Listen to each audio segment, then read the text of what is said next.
asked my dad why he thinks carpets woven under his control are better than any others. As usual, you ask a question expecting the answer to be one short sentence. My dad's are 1 hour long. After he's rambled on for hours, the answer you've been waiting for is developed in one simple sentence. Please don't hold your breath. This is his everlasting answer to my one simple question. My mother gave birth to me in a small village homed inside Iran. I first laid eyes on a car when I was 4 years of age in the village of Babri, which is located within the mountains near Tabriz in Iran. That year, we moved to a town called Marand. One of the oldest towns, apparently Noah's Ark, was discovered there. Marand has been renowned for its carpet weaving specialities for a long time. All carpets woven in Marand are called Tabriz carpets.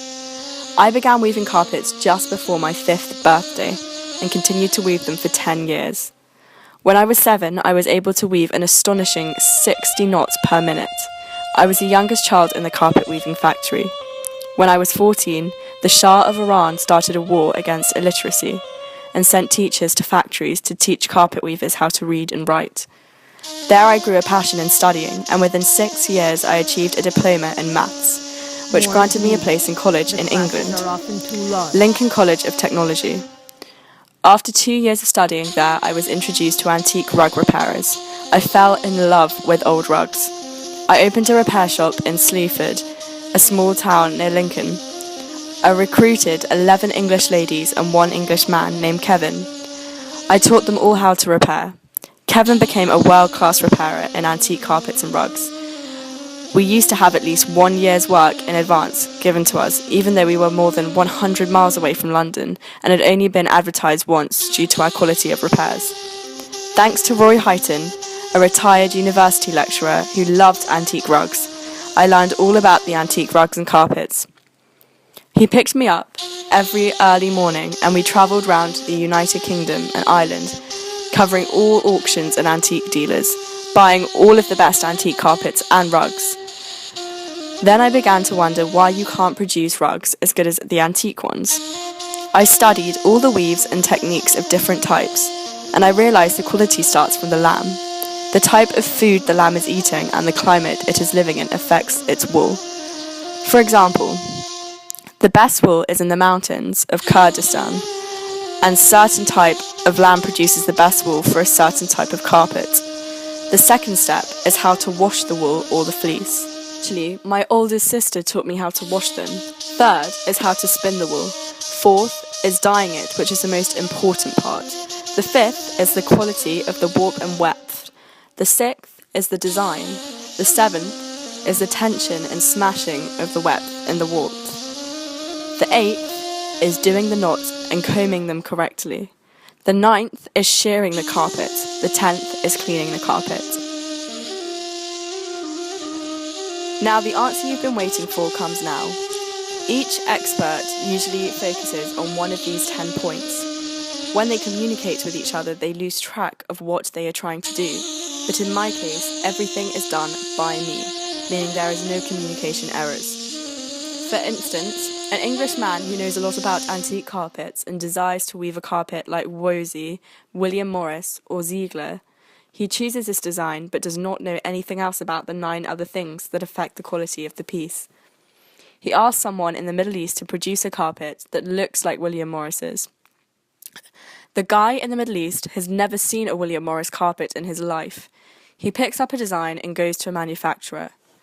Manufacturers know nothing about weavers or any of the off the 10 points.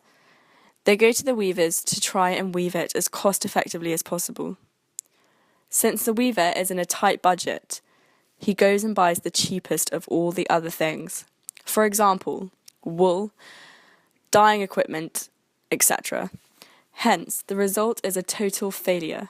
But in my case, I know exactly what the original carpet looks like because I have bought and sold hundreds of them. And my aim is to beat the old carpets. Cost doesn't enter my equation. After 35 years of working with them, I've discovered all the 10 parts are important. In colours, I cannot beat the old ones because certain dyes are poisonous and not available now. William Morris, even though he is a great weaver, he made one major mistake by using a jute as foundation, and unfortunately most of his carpets, after 100 years, they need tens of thousands of pounds to be spent on them to keep them intact. If he used wool instead of jute for warmth and warmth, his carpet could give another 200 years of service. Lots of Persian carpet experts concentrate on making fine pieces. They think being fine is the only important thing. They couldn't be more wrong. If you look back, William Morris's carpets have got 2.5 knots per square centimetre. Some Persian or Turkish carpets could have 200 knots per square centimetre. In other words, by the time a carpet weaver weaves 1 square metre of a Persian fine rug, he could, with the same speed, weave 80 square metres of William Morris carpets.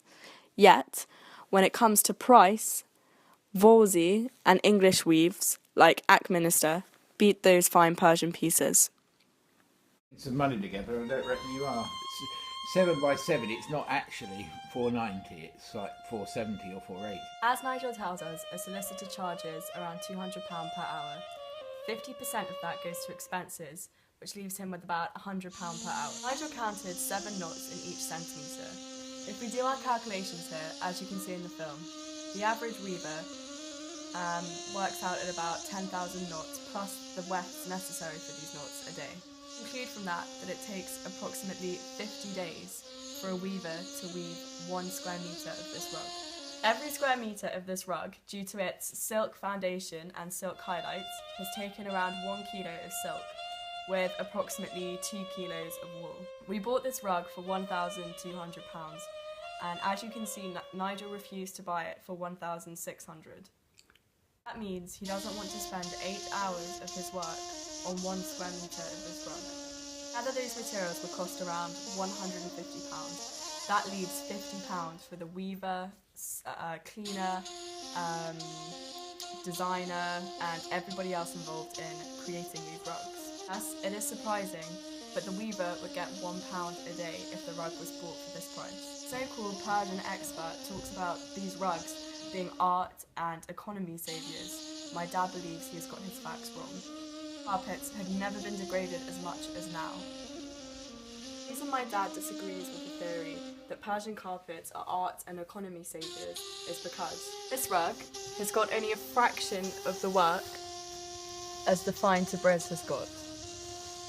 This is a late 19th century Kazakh and will cost you probably £2,000, £4,000 per square metre. This rug here is another Caucasian rug, pricing at probably around £2,000 to £4,000 per square metre.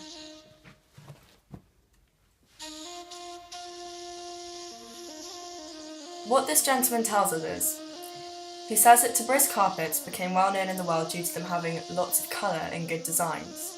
Well, if I use my dad's terminology, what he says is a load of bollocks.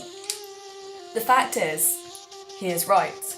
They do have lots of colours, but that is the worst thing that has happened to Tabriz carpets and carpet weaving in Iran. Their dyes are extremely cheap and not colour fast. When water spills on them, not only do the colours get mingled into each other, but they destroy the items underneath and around them. And as for the designs, most of them are copied from each other. With the use of computers and printers, this made carpet weaving as far from art as it could be.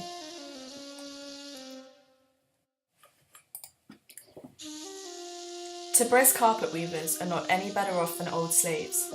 Actually, one true story my dad tells me is, a weaver with a huge weaving ability and with a personality like a good army general, with 12 co-workers with good stamina and weaving ability, weaved a carpet size 12 by 10 metres. That makes it 120 square metres. The carpet had 110 colours to it and lots of silk involved, and around 1 million knots per square metre. We bought the design of this carpet, as you can see presented to you now. When this weaver had finished this carpet, he ended up in prison. I'm sure if he was a slave with the good qualities he possessed, such as stamina and organisation, he would be appreciated no matter how bad his master was. The reason he went to prison is because he couldn't pay off the cost of the materials, which he had borrowed with interest. This is because the cost of the materials with interest overwhelmed the value of the carpet. In this video, the lady shows the dyeing process, stating it is natural. That is totally misleading. As you can see in the tip of the spoon, the dyer puts a little bit of dye for several kilos of yarn, and the colours in this film are definitely created by the cheapest chemical dyes. The lack of understanding art in so-called experts in Iran has done the greatest damage to poor carpet weavers. The gentleman proudly says the carpet export in Iran is $500 million. Big deal, hey? Just over 3 paintings sold in each auction for the same price. However, it took one man to paint this painting, within perhaps several months, yet more than 10 million Iranians in a year involved with these rugs. I feel sorry for the rug weavers in Iran now. The majority of them are very intelligent, hard-working, with lots of stamina. But unfortunately, their work is ruined by lack of knowledge in most leaders of art and the non-existence of economical knowledge in the leaders of Iran. My dad was very frustrated when America put the embargo on Iranian rugs.